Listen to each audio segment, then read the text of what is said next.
Hey everyone, welcome to another issue of JaB's Expensive Paper. Well, what do we have in store for today, Jay? You know, every hero and superhero out there, even villains, have an origin story. And I don't think we've told ours. We never have. So today we're going to share our origin story. And it all starts with Secret Wars number 8. So, when I was a kid and I went to my local comic shop, I saw Secret Wars 8 sitting on, actually it was like the top shelf because it had been years since it had been published. And so it was one of those more expensive books, and I think they were asking like around $20 for it. And it was probably a newsstand, but I didn't know anything because I was a kid.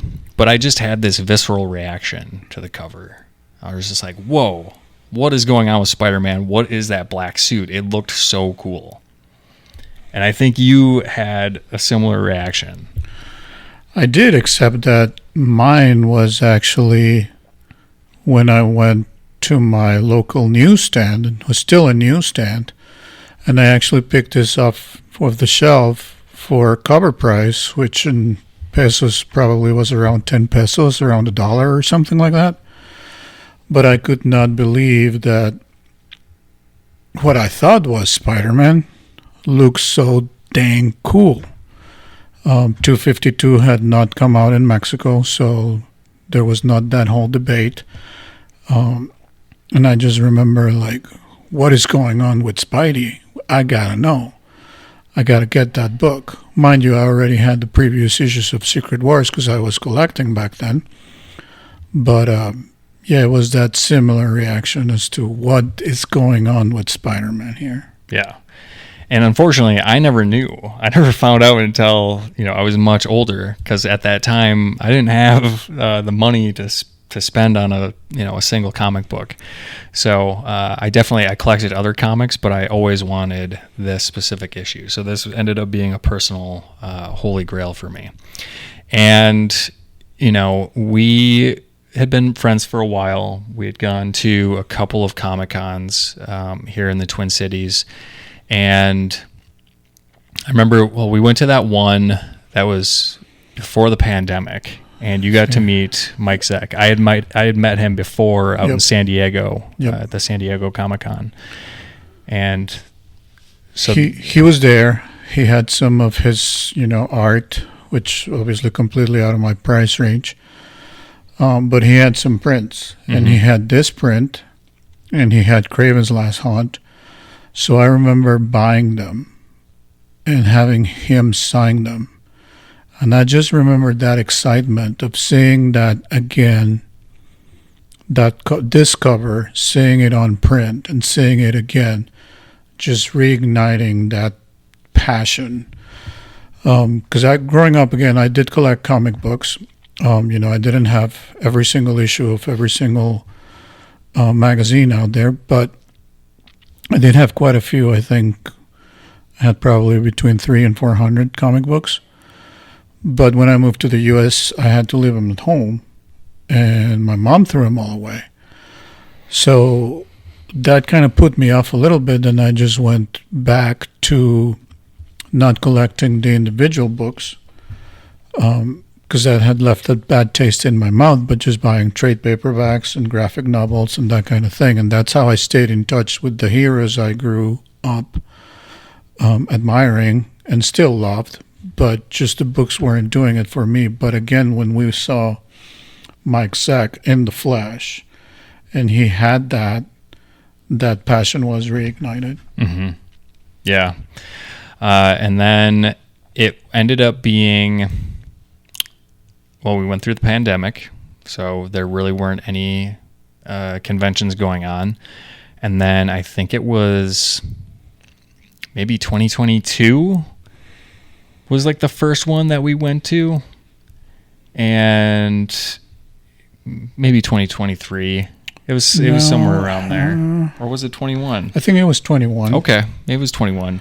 Yeah, because it was time got so weird. It was it did. Because 2020 everything was shut down, but I think then once things started reopening, Because this con was also late in the year. Yeah, because there was already snow in the ground. So I think places were starting to reopen. Yep. And I even remember having to wear a mask at the con. Yeah, I kind of remember that now too. Okay, so we're at this con, and you were left with that passion. I had been, searching for this book for a long time, but I never really had the means to acquire it. We're at this convention, and I see Secret Wars 8 sitting on the shelf of some comic seller, and it was a 9.4. And I pointed it out to you. I was like, "Oh, there it is!" And I think they were asking like $275 or something for it. Prices were a little inflated. They were inflated because it's right after Pent-up the pandemic, demand, so it's that boom that we all suffered through at some point. It's like no one had. I mean, everyone kind of like got into collecting again. Yep. Like that's just was like. So supply and demand. Yeah. Simple economics. And I remember I went to look at my wallet and check my online statement from my bank, and you had already asked the vendor to see the book. Yeah. And you had it in your hand, and I was like, dang it, he's going to get it, and I'm going to be left without a Secret Wars number 8. Yeah. And I bought it. And then what did you do? And then I'm like, well, so I had to one-up him somehow because, now I had this money burning a hole in my pocket. I wasn't going to get a Secret Wars number 8. So I did the next best thing. And again, growing up at the time that I did, I grew up admiring Todd McFarlane. So I went and got a Spider-Man 1, 9.8, just a regular edition that I also remember picking up from the shelf in the newsstand with my vendor. I think his name was Pepe.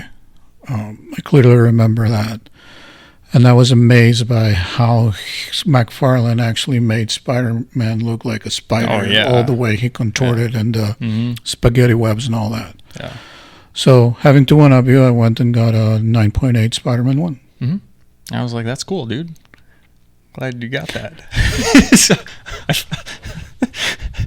So then it was probably a couple of years after, and we were at a local comic shop. It's called Issues Needed. Definitely recommend you give them a look. Great shop, great owner. Shout out to Jason in Apple Valley, Minnesota. Yep, great place. So you had found the secret. Did I say Secret Horrors? So you had found the Secret Wars 8 raw sitting on the shelf in that shop. Yeah, but the interesting thing is that we had gone in, we did a little bit of shopping, and then you had to leave. I had to take a call. Yeah. You had to take a call. So you were out in the parking lot. I was about ready to pay, and I decided to take a final look. And all the way on the top shelf, all the way to the corner, this orange was poking out. Mm-hmm. So I've actually asked the guy if I could see it. And lo and behold, it was Secret Wars number 8 in the raw. Mm-hmm. Took it out, complete, looked immaculate. I had to get it. Mm-hmm. And you were waiting in the car because it was again winter. And I came back, and I just remember you had this look like, what? And I pulled it out of the bag, and I showed you. And I'm like, I got it. Yeah. I thought that was so cool. It was. And then you sent it in for grading. That was like the first book that you sent in. That was the first time I did my toe into grading. I sent this, and I sent ASM 361, 62, and 63, which are the Carnage issues. And then this and 361, the most important in the lot, came back as 9.8. Yeah. And then that was the moment where I was like, oh, you've now one-upped me. Now you felt like I did when you got this, and I had to settle for Spider-Man 1. Yeah.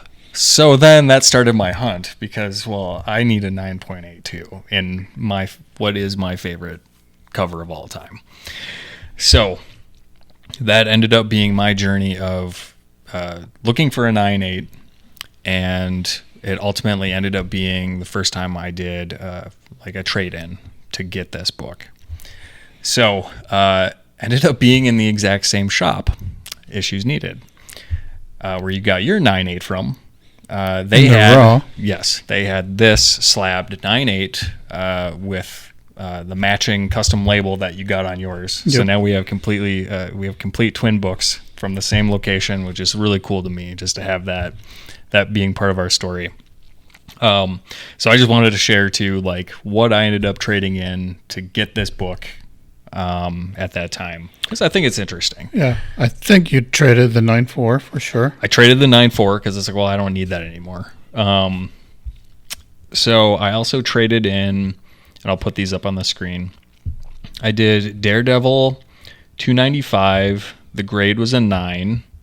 I did Daredevil 183.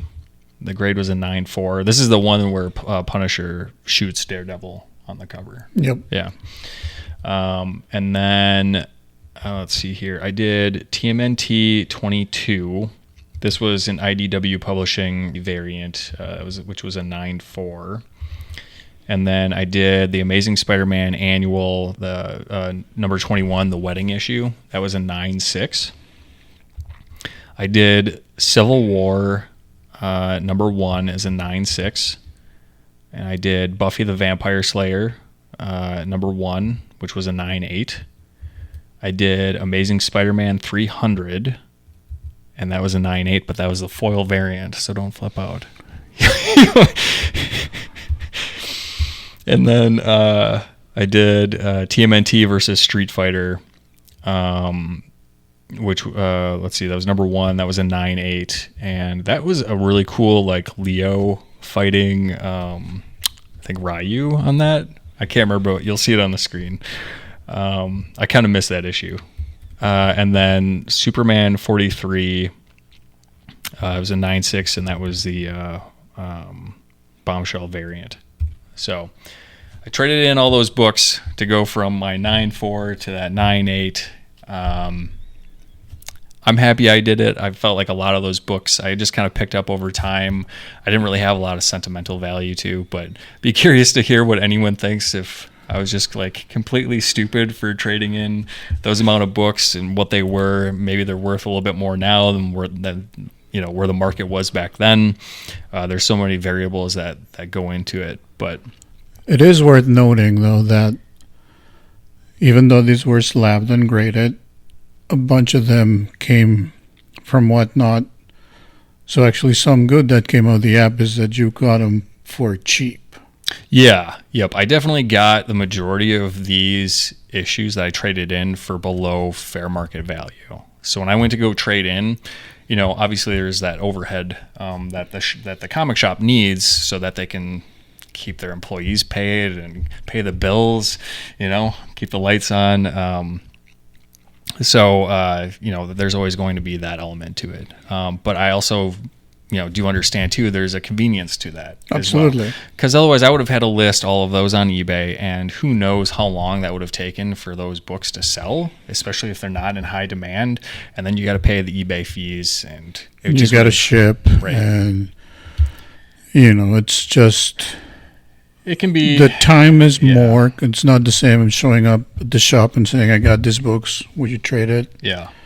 And just do it there in, 5-10 minutes, then having to invest all the time with the listings, the shipping, then getting paid, then using that money and putting it together, and then going to the shop, right? So, yeah.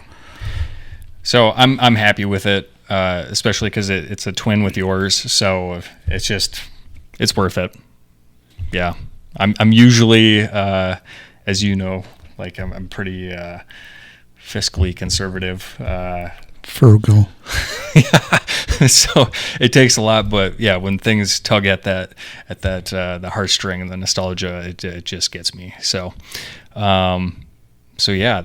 Do you have anything else to add?